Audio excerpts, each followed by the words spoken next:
अस्सलाम वालेकुम नाज़रीन, मैं हूं आपकी मेज़बान उज़मा नौमान। हबीब साहब प्रोग्राम में मेरे साथ मौजूद। अफ़वाज पाकिस्तान के तर्जुमान इदारे इंटर सर्विसेज पब्लिक रिलेशंस के सरबराह मेजर जनरल अहमद शरीफ चौधरी ने आज रावलपिंडी में एक गैर मामूली और अहम प्रेस कॉन्फ्रेंस की और कौमी सलामती से जुड़े तमाम उमूर पर सैर हासिल गुफ्तगू की। इसके अलावा सहाफ़ियों के सियासी सवालात के भी तफसील से उन्होंने जवाबात दिए। मुज़ाकरात के हवाले से DGISPR ने कहा कि इंतशार फैलाने वालों से बात नहीं हो सकती। ये लोग कौम से माफ़ी मांगें और नफरत की बजाय तामीरी सियासत करें। अगर कोई सियासी सोच और कोई सियासी लीडर और कोई सियासी टोला अपनी फौज पे हमलावर हो, अवाम और फौज के दरमियान नफरत और खलीज पैदा करे, धमकियां दे, प्रोपेगेंडा करे, तो उससे कोई बातचीत नहीं करे। ऐसे सियासी इंतशारी टोले के लिए सिर्फ एक ही रास्ता है, वो सिद्ध के दिल से माफी मांगे कौम के सामने और ये वादा करे कि वो नफरत की सियासत को छोड़ के तामीरी सियासत में हिस्सा ले। वैसे भी जो बातचीत है वो सियासी पार्टीज को आपस में जेब देती है, इसमें फौज या इदारे बिल्कुल मुनासिब नहीं की बातचीत। सानह 9 मई के हवाले से तर्जुमान पाक फौज ने कहा कि ये फ़ौज का नहीं, पाकिस्तान के अवाम का मुकदमा है और ये करने और करवाने वालों को सज़ा देनी होगी। उन्होंने इस हवाले से जुडिशल कमीशन के क़याम पर भी बात की।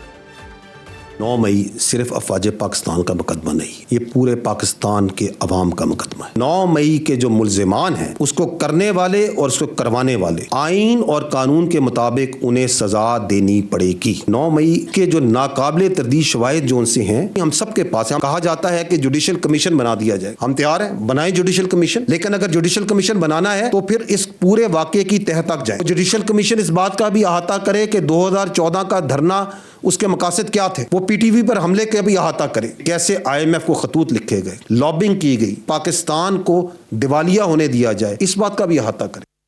DGISPR ने 8 फरवरी के आम इंतखाबात से मुतालिक वाज़े किया कि फ़ौज ने इलेक्शन में सिर्फ महफूज माहौल फराहम किया। इस हवाले से जो मुदाखलत की बात कर रहे हैं वो ये मामला सबूत के साथ मुतालिका फोरम्स पर उठाएं। 8 फरवरी को जो टर्नआउट था वो तकरीबन 47% था। उसमें से ये जो मखसूस सियासी पार्टी वो ये बात करते हैं कि जी ये बयानिया उल्टा हो गया। उस पार्टी को पड़े 18.5 मिलियन वोट, जो कि कुल का बनता है 31%। तो 69-70% जो वोट पड़ा वो तो इस बयानिए को नहीं पड़ा। तो ना इस बयानिए के पीछे नंबर्स हैं, ना इस बयानिए के पीछे सोच है। जनरल इलेक्शन में जो आर्मी का जो रोल था उस सिक्योर एनवायरनमेंट की तरफ हमारा मैंडेट था। इलेक्शंस में फौज की सियासी मुदाखलत के बगैर सबूत के झूठे बयानिए को आगे बढ़ाया गया। अगर इसका कोई सबूत है इल्जामात का तो जो मुतल्लिका आईनी और कानूनी इदारे हैं उनके आगे वो रखा जाए। पाकिस्तान की जमहूरियत को किसी चीज से खतरा नहीं है, अगर खतरा है तो सिर्फ इन गैर जमहूरी रवैयों से। मेजर जनरल अहमद शरीफ ने अपनी प्रेस कॉन्फ्रेंस में यह भी कहा कि फ़ौज का सियासी हुकूमत के साथ गैर सियासी मगर आईनी ताउन होता है। DGISPR ने सानह 9 मई का 1 साल मुकम्मल होने से 2 रोज़ पहले ये अहम प्रेस कॉन्फ्रेंस की है। हबीब साहब, आज जो अहम प्रेस कॉन्फ्रेंस हुई है आप इसे कैसे देखते हैं? क्योंकि जिस तरह के हालात हम देख रहे हैं पाकिस्तान में, सियासी हालात, फिर इस तरह से मईशत से मुतालिक मामलात पर भी उन्होंने बात की। इस सारी सूरत हाल में आप आज की प्रेस कॉन्फ्रेंस को कैसे देखते हैं? देखिए, मैं समझता हूं कि ये प्रेस कॉन्फ्रेंस आगे चल के पाकिस्तान के अंदर जो सियासी हालात हैं इनका रुख मुतय्यन करेगी। अच्छा। उसकी वजह यह है कि पाकिस्तान के अंदर जो सबसे बड़ी बहस चल रही है, या उससे पहले मैं अर्ज करूं, उसकी वजह सिर्फ ये नहीं है कि इसके मौजूआत हैं, उसकी वजह यह है कि पाकिस्तान के अंदर हमेशा से फौज की तरफ देखा जाता रहा है, गलत या सही तौर पर। आज भी फौज का एक्शन क्या है, फौज का रिएक्शन क्या है, दरअसल इसको देख के पाकिस्तान की सियासत अपने रुख का तयन करती है।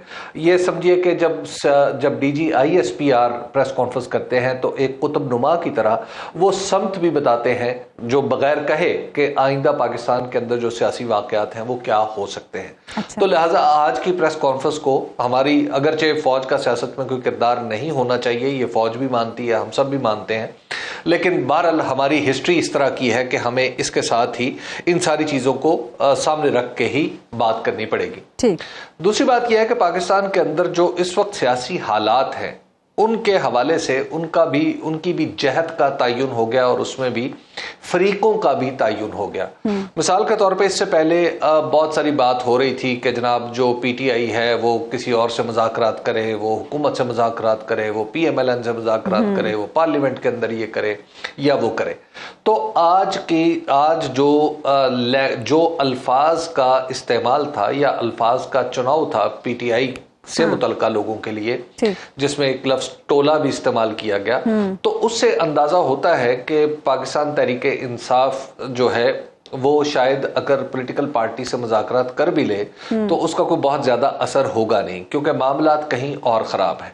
तो अल्फाज के चुनाव ने भी आप यूं समझ लीजिए कि पाकिस्तान तहरीके इंसाफ के लिए आइंदा के लिए और पाकिस्तान के दीगर सियासतदानों के लिए आइंदा के लिए एक रुख के तयन का। अच्छा, हबीब साहब, मुज़ाकरात के मामले पर आपसे मैं बात करूंगी। पहले हम 9 मई की बात कर लेते हैं। आगाज चूंकि गुफ्तगू का 9 मई के मामले से हुआ।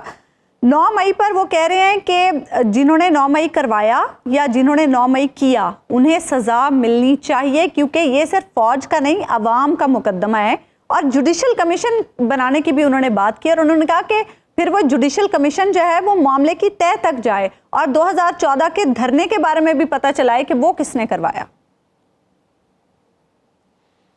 जहां तक 9 मई का मामला है तो इस मामले में इस हवाले से जो हमारे डीजी आईएसपीआर ने बात की है, मैं इस बात से 100% मुत्तफिक हूं कि ये फौज का मुकदमा नहीं है, ये कौम का मुकदमा है, ये हमारा मुकदमा है। उसकी वजह यह है कि किसी कोर कमांडर ने कोर कमांडर हाउस घर नहीं लेके जाना होता।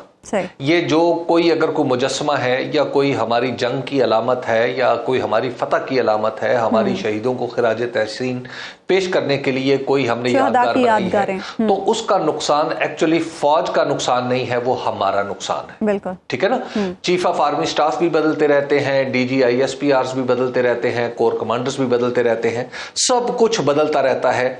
सिर्फ नहीं बदलती तो कौम नहीं बदलती और खुद फौज नहीं बदलती।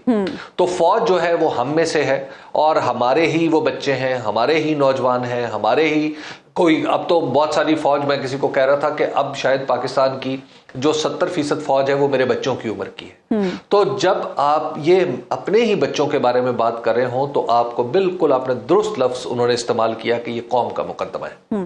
अब इस कौम के मुकदमे को आगे बढ़ाना है। सही। यहां पर सवाल उठता यह है कि क्या कौम का मुकदमा सिर्फ फौज ने लड़ना है या कौम ने भी लड़ना है। ठीक है। और दूसरी बात यह है कि जिन लोगों पर यह इल्जाम है वो कौन है। देखिए, जिस तरह पाकिस्तान के अंदर कोई भी वाकया हो, पाकिस्तान के दो पाकिस्तानी आपस में किसी भी बात पर झगड़ पड़े तो दरअसल वो होते तो पाकिस्तानी है। ठीक है ना, उन्हें कोई अलग नहीं किया जाता। तो यहां पर सवाल यह है कि क्या वो लोग जिन्होंने ऐसा किया है वो कौम से अलग लोग हैं या वो बाहर के लोग हैं या वो कौन है, या वो कोई दहशतगर्द थे, कोई पेशावर दहशतगर्द थे या कुछ और थे। उन्होंने माफी मांगने की भी बात की हबीब साहब कि कौम से माफी मांगे उन्होंने, ये बात उस तरफ भी आते हैं। हाँ। वो तो उस तरफ भी आते हैं, उस तरफ भी आते हैं। देखिए, तो इसमें अहम तरीन बात यह है कि इसमें नो डाउट जो जिम्मेदार है उन्हें सजा मिलनी चाहिए। हाँ। और कौम को ये मुकदमा आगे लेके चलना चाहिए। लेकिन इसमें मैं डीजी आईएसपीआर का जो आवाज है, मैं उस आवाज में आवाज मिलाना चाहता हूं। वो ये है कि हमारा कानूनी निजाम आखिर आगे क्यों नहीं बढ़ रहा। हाँ। वो क्या वजह है, क्या पेचीदगियां हमारे कानूनी निजाम के अंदर रेगुलर कानूनी बाकायदा कानूनी निजाम के अंदर जिसकी जमानत हमें हमारा दस्तूर देता है कि कोई भी जो जुर्म होगा या किसी पे इल्जाम होगा तो उसको सुना जाएगा, उसका मुकदमा जल्द से जल्द खत्म किया जाएगा। अब 1 साल हो चुका है, 1 साल बाद भी हम देख रहे हैं कि बाज मुकदमात के इब्तदाई चालान पेश नहीं किए गए। उस तरह फिर पुलिस के हथकंडे अपनी जगह इस्तेमाल हो रहे हैं कि एक फर्द जो मतलूब था लाहौर में उसके ऊपर मियांवाली का केस भी डाल दिया गया। एक फर्द जो पेशावर में था उसके ऊपर डाल दिया गया, उसने कराची में भी कुछ किया। मैं मिसाल के तौर पर अर्ज कर रहा हूं। लाहौर के मामले में तो बहुत सारी चीजें अब रिकॉर्ड पे भी आ चुकी हैं। आपके जो बहुत सारे इस वक्त पीटीआई के रहनुमा हैं जो असेंबलियों में बैठे हैं उनके ऊपर ऐसे मुकदमे दर्ज हुए हैं। हाँ। जो एक वक्त में 2 जगह, मतलब उन जगहों पर होना ही मुहाल है। तो आखिर ये जो कानून का मजाक उड़ाया गया है, पुलिस ने उड़ाया है, तो हमारी अदालतें इसका नोटिस क्यों नहीं ले रही? सही। हर मुकदमे को अलग अलग करके क्यों देखा जा रहा है? अब तक खवातीन, मिसाल के तौर पे जो हमारे कानून के अंदर ये रियायत मौजूद है कि यास्मीन राशिद जैसी एक मरीजा जो खुद एक और उनकी उम्र भी अच्छी खासी है। अच्छा, उनके लिए क्या, उनकी उम्र भी अच्छी खासी है, क्या उन्हें कानून में ऐसी कोई गुंजाइश नहीं कि उनका मुकदमा तरजीही बुनियादों पर ज्यादा जल्दी चला लिया जाए ताकि बात आगे बढ़ जाए? जी बिल्कुल। देखिए, जब ये हमारा जो कानूनी निजाम है ये इसने बुरी तरह मायूस किया है, और मेरा ख्याल यह है कि ये जो शिकवा था आज हमारे डीजी ISPR का, और डेफिनेटली उसको फौज का शिकवा समझना चाहिए, वो अपने कानूनी निजाम से है। और कानूनी निजाम जाहिर है कोई सेशन जज नहीं चलाता, कोई जो अदालती निजाम है वो कोई सेशन जज नहीं चला रहा होता, सिविल जज नहीं चला रहा होता, या दहशतगर्दी की अदालत का जज नहीं चला रहा होता, वो तो जब आला अदलिया चला रही होती है।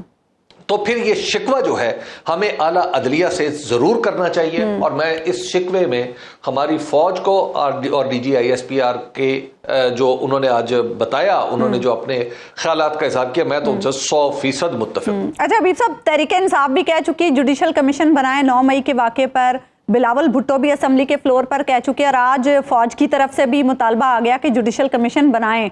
तो अब आप क्या एक्सपेक्ट कर रहे हैं, जुडिशल कमीशन बन जाएगा 9 मई पर? देखिए, मैं तो समझता हूं ये कौम की उमंगों की तर्जुमानी है। अच्छा। आज जो की है कि जो जुडिशल कमीशन है, ये जो वाकयात जैसे डीजी ISPR साहब ने फरमाया कि 2014 से शुरू कर लें कि वहां पे उस वक्त धरने क्या थे, मैं कहता हूं उससे भी पीछे चले जाएं। 2014 ही क्यों, उससे भी पीछे चले जाएं, और बीच में जाहिर है कुछ वाकयात 2014 से शुरू करें, 9 मई तक आना है, 9 मई तक आ जाए, 9 मई से आगे जाना है, 9 मई से आगे चले जाए। ठीक है, ये बात देखिए, दुनिया में कोई कौम उस वक्त तक आगे नहीं बढ़ती जब तक वो हकीकत का सामना नहीं करती। दुनिया में कोई शख्स उस वक्त तक आगे नहीं बढ़ सकता जब तक वो हकीकत का सामना नहीं करता। और ये जो हमारी तारीख है ये हमारी सबकी गलतियों से भरी पड़ी है, तो उन गलतियों को सामने आके उन्हें दलेरी से फेस करना चाहिए, खा वो किसी ने भी की है। हाँ। तो लिहाजा इस तरह का कमीशन जो तमाम मामलात का जायजा ले, मैं तो समझता हूं कि ना सिर्फ एक बनना चाहिए बल्कि इसमें मुख्तलिफ कमीशन बनने चाहिए। अच्छा। और जितने भी इल्जामात हैं उन सब पे अगर अलग अलग कमीशन भी बन जाए तो भी ठीक है। देखिए, फैजाबाद का धरना क्यों हुआ, उस पर सुप्रीम कोर्ट ने नोटिस ले रखा है, यहीं से काम शुरू कर ले। हाँ। उसके बाद फिर 2014 का भी मामला उठाएं। हाँ। उसके बाद फिर अप्रैल 2022 में क्या हुआ, सुप्रीम कोर्ट ने हबीब साहब कल बड़े इंपॉर्टेंट रिमार्क्स भी दिए थे इसमें, सुप्रीम चीफ जस्टिस ने बड़े इंपॉर्टेंट रिमार्क्स भी दिए थे इसमें कि अगर फैजाबाद धरने के फैसले पर अमल दरामद हो जाता तो फिर शायद 9 मई होता ही ना। जी बिल्कुल, हमने देखिए, हमें ये मानना पड़ेगा, हम सब एक ही कौम के अफराद हैं, किसी का कोई किरदार है, किसी का कोई किरदार है, लेकिन हम सब अपने अपने खानों के असीर भी हो चुके हैं। हाँ। अपने अपने डब्बे में बैठे हुए हैं और अपने डब्बे में बैठ के सोचते हैं। हम बहसियत कौम सोच ही नहीं रहे, तो हमें बहसियत कौम जब सोचना पड़ेगा। मैं थोड़ा सख्त है, आपने कहा खानों के असीर, मुझे लगता है अनाओं के असीर हो चुके हैं। एग्जैक्टली बिल्कुल ऐसे ही है। हाँ। तो हमें अपनी अपनी देखिए, बाज औकात जो अना है ना, अना कौम की हो तो वो कमाल है, अफराद की हो तो वो जवाल है। सही। मसला यह है कि हमें अपने अपने अनाओं से, अपने अपने जो हमने अपने अपने ग्रोही किस्म के अपने बयानिए बना रखे हैं या मफादात अपने तय कर रखे हैं, हमें उनसे निकल के बुलंद होकर सोचना पड़ेगा। हाँ। और ये मैं समझता हूं बहुत ही मुनासिब आज बात की। हाँ। और उन्होंने जिस तरह चैलेंज कबूल करने के अंदाज में बात की, मैं तो उसकी दाद देता हूं, और ये बिल्कुल होना चाहिए। ये साइफर पे भी बात होनी चाहिए। ये जो इमरान खान साहब कहा करते थे कि जनाब मेरे खिलाफ तरीके में तबाद यूं आई, तो उसमें भी बात होनी चाहिए। हाँ। उसमें किसका आप कह रहे हैं सारे मामलात पे जुडिशल कमीशन बन जाना चाहिए ताकि दूध का दूध और पानी का पानी हो जाए। अच्छा, मुज़ाकरात की भी बात उन्होंने की, उन्होंने कहा कि मुज़ाकरात सियासी जमातें आपस में करती हैं, फौज से बातचीत या मुज़ाकरात नहीं होते।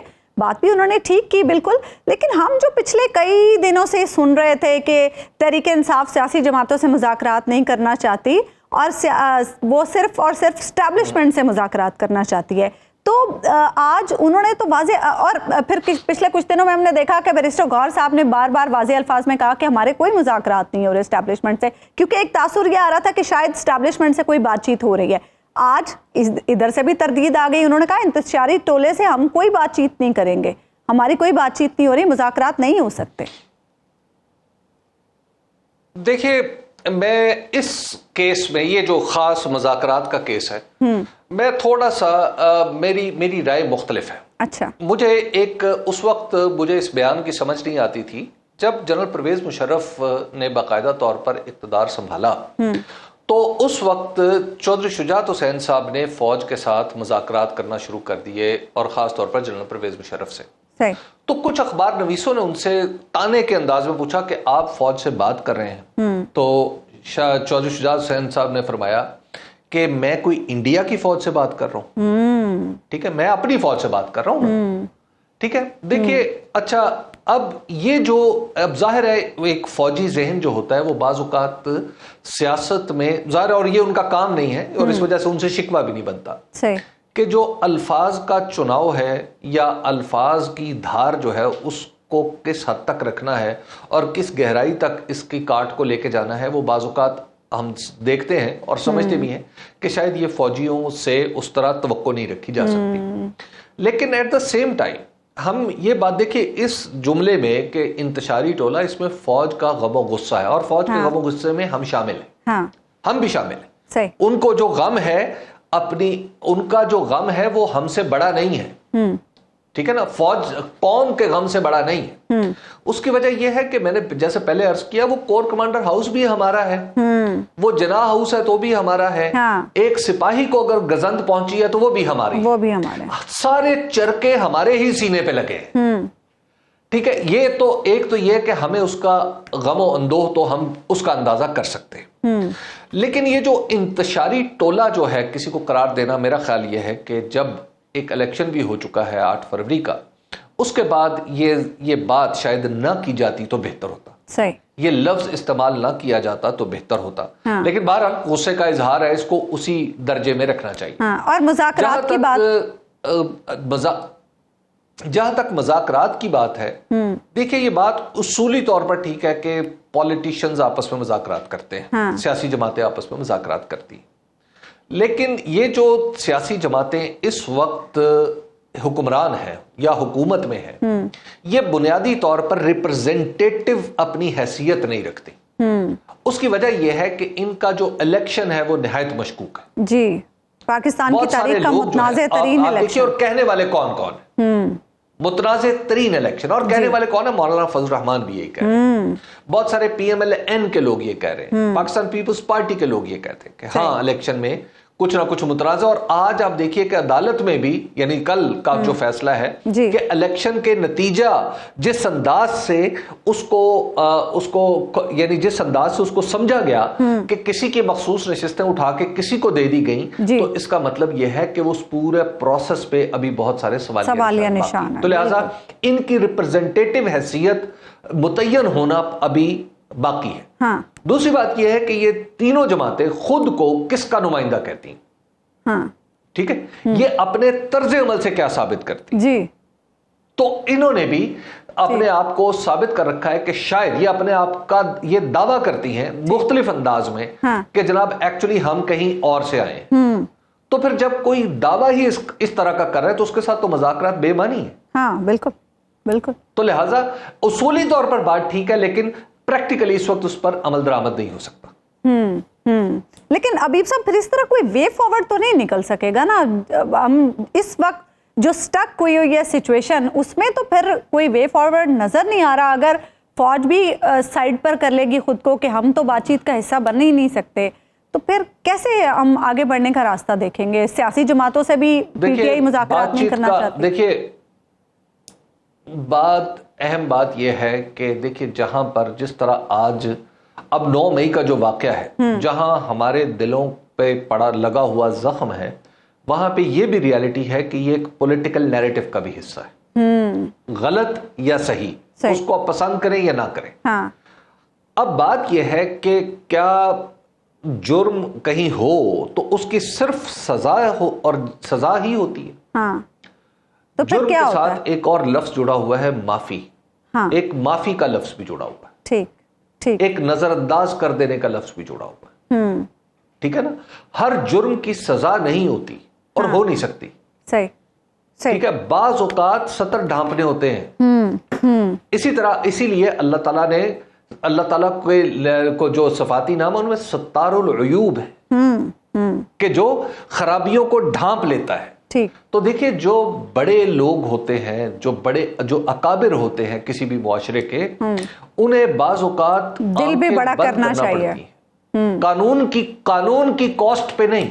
हाँ। कानून की कॉस्ट पे नहीं। हाँ। सिर्फ ये कि कहीं खुदा न खास्ता किसी के इकदाम से या हाँ। अल्फाज से ये ना झलके कि ये मामला तो अब इसकी जात का है, या ये मामला इसके साथियों से मुंसलिक हो गया है, ऐसा ना लगे। अच्छा हबीब साहब, DGISPR ने सोशल मीडिया और मीडिया के कुछ इदारों की भी बात की और उन्होंने कहा कि तवातुर से इन हलकों में फौज और दीगर इदारों पर इल्ज़ामात भी लगाए जाते रहे, उनके खिलाफ प्रोपेगेंडा किया जा रहा है। इस पर आप क्या समझते हैं? देखिए, जब आप अंदरूनी मीडिया की बात करें, जब हम आपस के पाकिस्तान, ऐसे लोग जो पाकिस्तान में रह रहे हैं, पाकिस्तान के अंदर सहाफत कर रहे हैं, पाकिस्तान के अंदर टीवी चैनल्स पे बैठे हैं, पाकिस्तान के अंदर सोशल मीडिया, और जिनके घरों का पता है, जिनका सबको पता है, सही, वो जो बात कर रहे हैं, तो उनकी बात पे तो प्रोपेगेंडे का लफ्ज कुछ जचता नहीं। ठीक है ना? क्योंकि अगर मेरी कोई राय है तो मैं पाकिस्तान के अंदर बैठ के अर्ज कर रहा हूं ना। ये तो उस वक्त हो कि जब मैं किसी की पहुंच से दूर निकल के बात करूं, किसी दूसरे मुल्क में बैठ के बात करूं, तो शायद ये हुक्म मुझ पे लग सके। ठीक है ना? जो शायद उन्होंने ऐसे ही कुछ अनासिर को मद्देनजर रखते हुए ये बात कही। मेरा आपने हाँ। अच्छा किया कि ये बदगुमानी दूर कर दी। ये हाँ। बिल्कुल आपकी बात ठीक है कि हो सकता है उन्होंने ऐसे लोगों के बारे में ही बात की। बिल्कुल। तो ऐसे लोगों की तो कोई अहमियत नहीं है। वो हाँ। कौन लोग हैं? हाँ। ऐसे लोग जो मुल्क से बाहर बैठ के हाँ। पाकिस्तान की सियासत और सहाफत करते हैं, उनकी बात पे तो तवज्जो नहीं देनी चाहिए। ठीक। वो लोग जो पाकिस्तान के अंदर बैठे सहाफत कर रहे हैं हाँ। तो वो अगर कोई बात करते हैं तो जिम्मेदारी से कर रहे हैं। और हाँ, अगर कहीं गलती होती है तो पाकिस्तान के अंदर उसके लिए कानून मौजूद है। अगर नहीं है, अगर कानून पे अमल दरामद नहीं हो रहा, तो वो जाहिर है किसका कसूर है। ठीक। और अगर कोई बेहतर कानून बनाना है तो बेहतर बना ले। हाँ। जिसमें प्रोसीजर को शॉर्ट करना है शॉर्ट कर ले। हाँ। लेकिन अहम बात यह है कि उन लोगों को प्रोपेगेंडा का इल्जाम उन लोगों पे लगाना जो पाकिस्तान के अंदर बैठे हुए बात कर रहे हैं, तो मेरा ख्याल है कि ये मुनासिब नहीं है। तो आपने जैसे खुद आपने गलतफहमी दूर कर दी कि यकीनन इशारा उन लोगों की तरफ होगा जो बाहर बैठे। अब जाहिर है उनकी एक्सेस सोशल मीडिया तक है जी। तो मेरा नहीं ख्याल कि पाकिस्तान की रियासत को इस तरह के लोगों से VPN के जरिए तो हम इस्तेमाल कर रहे हैं पाकिस्तान की रियासत को। देखिए, पाकिस्तान की रियासत अल्हम्दुलिल्लाह सुम्मा अल्हम्दुलिल्लाह इतनी मजबूत है कि वो लोग जो बाहर बैठ के पाकिस्तान के बारे में बात कर रहे हैं ना, तो इनसे पहले भी ये भी करते रहे हैं, इनसे पहले भी होती रही है और उनसे बहुत पहले भी करते रहे हैं। पाकिस्तान की रियासत का बाहर से बैठ के कुछ नहीं बिगाड़ा जा सकता इंशाअल्लाह अज़ीज़। और मैं नहीं समझता कि पाकिस्तान में ये जो बात है कि जनाब सोशल मीडिया के ऊपर कुछ इस तरह की जो पाकिस्तान के अंदर बैठे हुए लोगों को अलग नजर से देखना चाहिए, जो बाहर बैठे हैं उन्हें अलग नजर से। ठीक है, एक ब्रेक हम लेंगे नाज़िम, ब्रेक के बाद वापस आएंगे तो गुफ्तगू को आगे बढ़ाएंगे। Welcome back Nazim. Islamabad high court के 6 जजेस के अदलिया में मुबैना मुदाखलत के खत पर चीफ जस्टिस काजी फायज ईसा की सरबराही में 6 रुकनी बेंच ने समाअत की। दौरान समाअत चीफ जस्टिस ने कहा, तौहीन अदालत और मुदाखलत से ज्यादा बुरा अमल कत्ल होता है। कत्ल करना कब से मना है, क्या वो रुक गया है? जस्टिस जमाल खान मंदोखेल ने रिमार्क्स दिए कि मुदाखलत तो हो रही है लेकिन हुकूमत कुछ नहीं कर रही। आज की कार्रवाई से मुतालिक हम मज़ीद जानेंगे। बाद में सुनो न्यूज़ के नुमाइंदे अदील सरफराज प्रोग्राम में हमारे साथ मौजूद हैं। अदील, आज सुप्रीम कोर्ट और कराची बार्स की तरफ से भी तजावीज़ सुप्रीम कोर्ट में जमा कराई गई हैं। अब तक हमें ये बताइएगा किसने तजावीज़ जमा करा दी हैं? जी, अब तक तकरीबन तमाम ही मुतल्लिका जो फ्रीकैन हैं उनकी जानिब से तजावीज़ सामने आ चुकी हैं। बहरहाल वफाकी हुकूमत की जानिब से अभी तक तजावीज़ सामने नहीं आई, जो गुज़िश्ता समाअत पर अदालत की जानिब से अपने हुक्मनामे में भी कहा गया था। मगर आज अटॉर्नी जनरल ने अदालत को बताया क्योंकि उस तहरीरी हुक्मनामे की कापी अभी तक उन तक नहीं पहुंची जो 30 अप्रैल की समाअत का जारी होना था, लिहाजा वो अपना जवाब जमा नहीं करवा सके। उसके बाद अदालत ने आज कमरा अदालत के अंदर ही जो ऑर्डर था 30 अप्रैल का, उसके ऊपर तमाम जजेस साहिबान से दस्तखत लेकर वो कापी अटॉर्नी जनरल साहब को दी और उन्होंने कहा कि 1 रोज में वो वफाकी हुकूमत का जो जवाब है, जो तजावीज़ हैं, वो जमा करवा देंगे।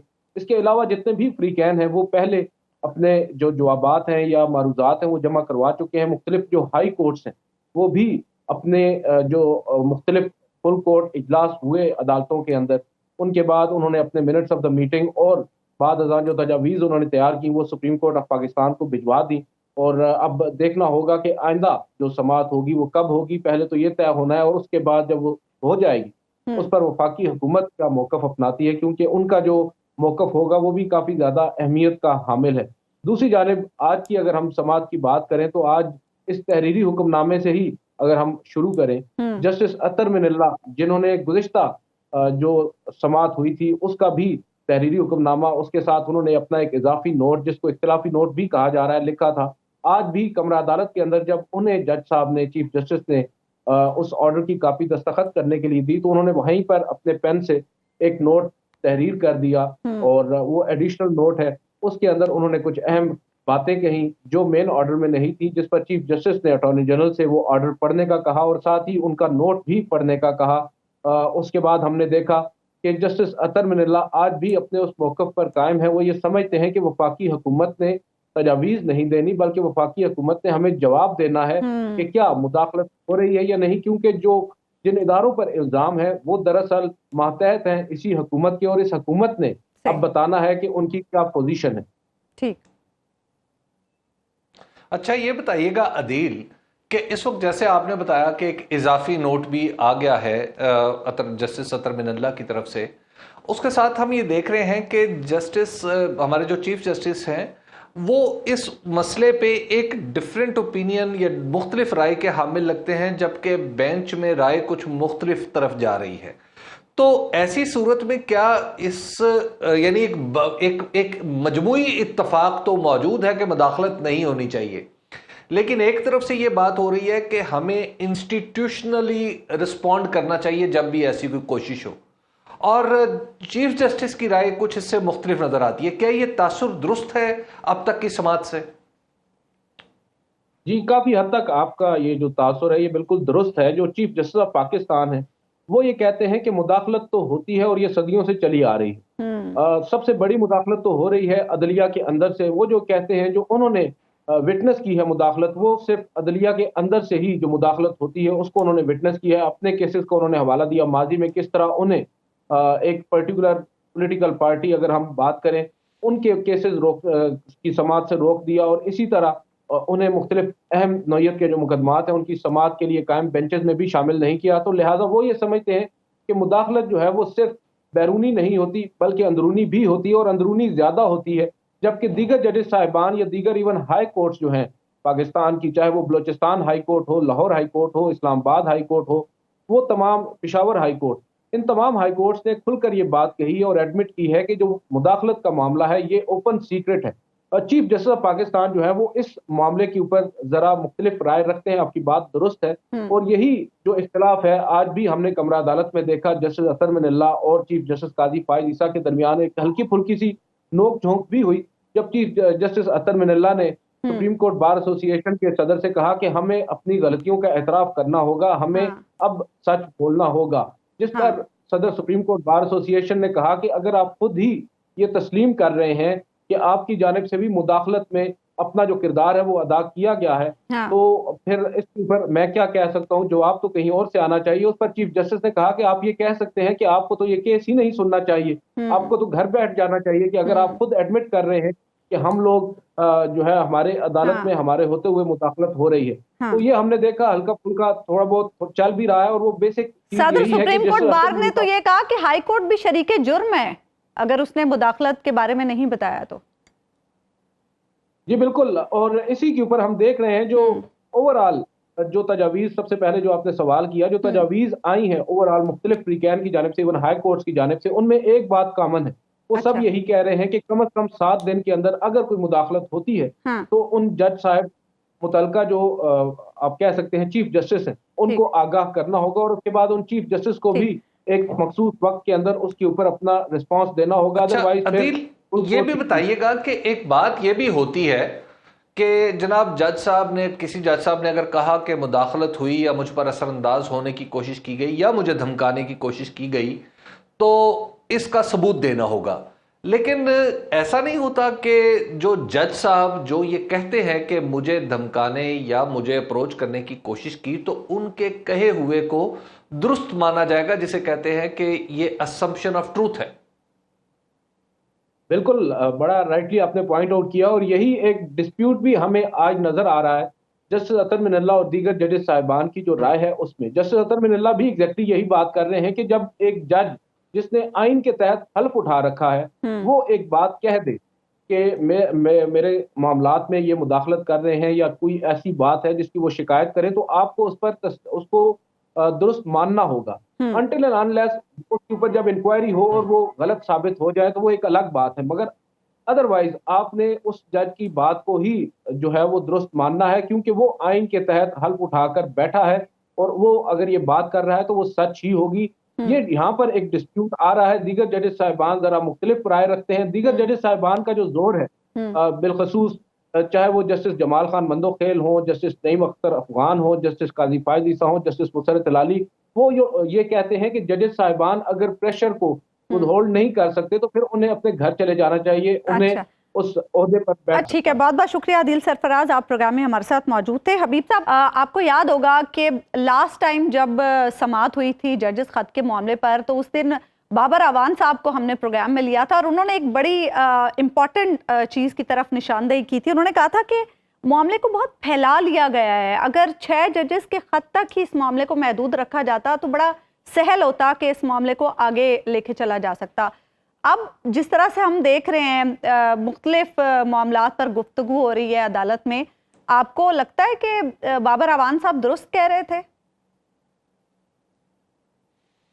देखिए, मामला तो अब फैल चुका है। अच्छा। इसको फैलाना चाहिए नहीं था, ये बात दुरुस्त है, लेकिन अब तो ये फैल गया है और इस फैलाव के असरात भी नजर आ रहे हैं और 2 सूरतों में नजर आ रहे हैं। एक तो यह है कि जो 6 जजेस का खत था उसने तमाम जजेस को यह हौसला दिया है कि आप सिस्टम के अंदर आवाज उठाकर भी निशाना नहीं बनेंगे, बल्कि आपकी प्रोटेक्शन के लिए पूरी की पूरी कौम आपके साथ खड़ी होगी, लोग आपके साथ खड़े होंगे, लोग आपको अप्रिशिएट करेंगे और लोग आपकी खिदमात का एतराफ भी करेंगे। तो लिहाजा पहली बार अदलिया को एक एतमाद का एहसास भी हो रहा है, बिलखुसूस हाई कोर्ट के लेवल पे। लेकिन जब हम सुप्रीम कोर्ट में जाते हैं तो वहां पे सूरत हाल कुछ मुख्तलिफ है। देखिए, बात यह हुई है कि practice and procedures bill, supreme court practice and procedures bill की मंजूरी के बाद, अब जबकि वो कानून बन चुका है, अदालत की कसौटी पर भी उसको रगड़ के देखा जा चुका है और खुद चीफ जस्टिस जनाब जस्टिस काजी फायज ईसा की सरबराही में जिस बेंच ने इसकी समाअत की थी उसने इस कानून को बाकायदा आइन के मुताबिक करार दिया था।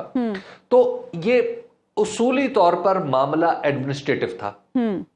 अब जब एडमिनिस्ट्रेटिव मामला था तो पहले तो उसको निमट जाना चाहिए था इस्लामाबाद हाई कोर्ट में, वहां पे नहीं निमट सका, तो फिर ये ऊपर चला आया। अब जब ये ऊपर आ गया है, सुप्रीम जुडिशियल काउंसिल और दीगर तमाम जजेस में इन्वॉल्व हो गए हैं और फिर सुप्रीम कोर्ट, तो यहां पर अब सुप्रीम कोर्ट के चीफ जस्टिस के पास भी ऐसा इख्तियार नहीं है कि वो जो चाहे कर सके। यानी वो अगर इस मामले को बिल्कुल खालिस्तन उस अंदाज में देखते हैं कि जनाब जज को तो खुद जवाब दे देना चाहिए, खुद वहीं पे उसको बुला लेना चाहिए। अब जाहिर है बार बार एक बात हो रही है कि हर जज जस्टिस काजी फायज ईसा नहीं है। जस्टिस काजी फायज ईसा साहब ने जो बहादुरी के और दलेरी के जो निशानियां कायम की हैं और मुजाहिरे की हैं, वो हर शख्स के बस में नहीं है जी। तो लिहाजा इस वजह से उनके पास उनसे तो आप किसी को मिला के नहीं देख सकते। तो फिर इंस्पिरेशन तो ले सकते हैं ना जजेस उनसे, आखिर वो चीफ जस्टिस हैं। इंस्पिरेशन ले सकते हैं। देखिए, अल्लामा इकबाल से इंस्पिरेशन लेके शायद मैं भी छोटी सी तुकबंदी कर लूं, लेकिन मैं अल्लामा इकबाल नहीं हो सकता। अच्छा, ठीक है ना। गालिब को पढ़ के मैं भी कोई थोड़ा सा दो मिसरे अगर मौजू कह लूं तो आप मुझ पे गालिब होने का हुक्म नहीं लगा सकते। अच्छा, ठीक है। इसी तरह जस्टिस काजी फायज ईसा एक ऐसा मीनार है जिनकी कामत के सामने दूसरे लोग छोटे हैं और इसका एतराफ कर रहे हैं। अच्छा। तो लिहाजा लेकिन कानूनी तौर पर यह मामला आ गया है कि जस्टिस काजी फायज ईसा के पास अब तनहा इख्तियार नहीं रहा। उन्होंने खुद बड़ी यानी बाकायदा तौर पर उन्होंने दलाइल दिए कि जनाब ये जो कानून बना है supreme court practice and procedure bill, जिसने चीफ जस्टिस के इख्तियारात को महदूद किया है या बांटा है, तो ये बड़ा अच्छा है। तो अब उन्हें लेकर चलना है साथ जनाब जस्टिस मंसूर अली शाह साहब को और जस्टिस मुनीब अख्तर को जी। तो जब ये दोनों जजेस उस कमेटी में बैठे होंगे जहां पे चीफ जस्टिस साहब बेंचेस का फैसला कर रहे होंगे, जहां पे दीगर उमूर की बातचीत जारी होगी, एडमिनिस्ट्रेटिव मामला जारी होंगे, उनके ऊपर गुफ्तगू जारी होगी, तो वहां पर इन दोनों की राय भी आएगी। तो लिहाजा अब जो राय का असर है वो बेंच के ऊपर शायद पड़ना मुश्किल हो जाए।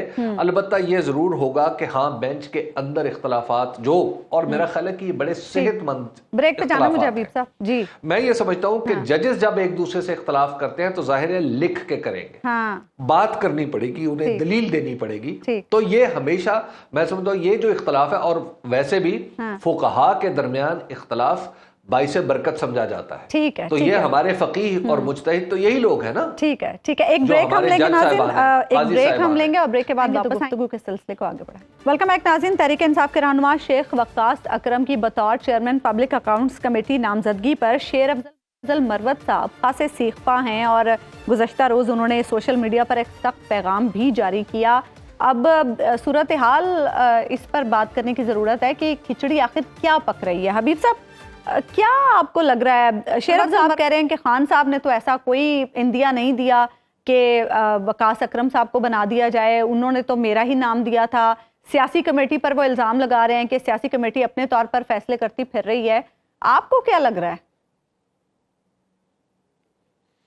देखिए, पाकिस्तान तहरीक इंसाफ का मसला ये है कि जब तक ये तहरीक के मोड में थी, यानी इलेक्शन से पहले, तो इसमें इस तरह की कोई खराबी नजर नहीं आ रही थी, कोई दरार नजर नहीं आती थी, और सारे का सारे ऐसे लगता था कि बिल्कुल यकजहती और यकसुई के साथ ये जमात अपने अहदाफ के ताक़ुब में है। लेकिन जब से इलेक्शन हो गया है और उसके बाद जाहिर है अपोजिशन की सबसे बड़ी पार्टी, बल्कि पार्लियामेंट की सबसे बड़ी पार्टी और फिर अपोजिशन की सबसे बड़ी पार्टी बन के उभरी है, तो अब कुछ ना कुछ ओहदे इसको मिलने हैं। अब मसला ये पैदा हो गया है कि पाकिस्तान तहरीक इंसाफ के जो रेगुलर लोग थे, जो हमेशा से तहरीक इंसाफ में थे या इसके साथ हमदर्दी रखते थे, पॉलिटिकल लोग थे, वो सब यकायक गायब हो गए और एक नई क़यादत नए क्लेम के साथ उभर आई है। अब जिसमें वकला भी शामिल हैं, जिसमें ऐसे लोग भी शामिल हैं जो पहली दफ़ा ज़िंदगी में इलेक्शन लड़े और कौमी असम्बली में या सूबाई असम्बली में पहुंच गए, तो जाहिर है उसमें उनमें ना तो जमात का कल्चर रासिख हुआ है, ना उन्हें जमात के दीगर लोगों के साथ उनकी नेटवर्किंग बहुत बेहतर है, और ना ही उन्हें इस हुकूमत किस तरह हुकूमत काम करती है इस बात का अंदाजा है। तो उनकी ख्वाहिश तो ये है कि उन्हें बड़े बड़े ओहदों पे और ख़ास तौर पर ऐसे ओहदों पे जगह दे दी जाए जहां पर खबरें बन सकती हैं, जहां पर हुकूमत को वो समझते हैं कि सिर्फ जोश और जज्बे की बुनियाद पे वो काम चला सकते हैं। तो अब ऐसा होगा नहीं। जब भी जमात ऐसी पोजीशन में आती है कि थोड़ी सी रीऑर्गेनाइजेशन या रीसेटिंग और रिव्यू के मोड में आती है, तो वहां पे इस तरह के प्रॉब्लम्स आते हैं।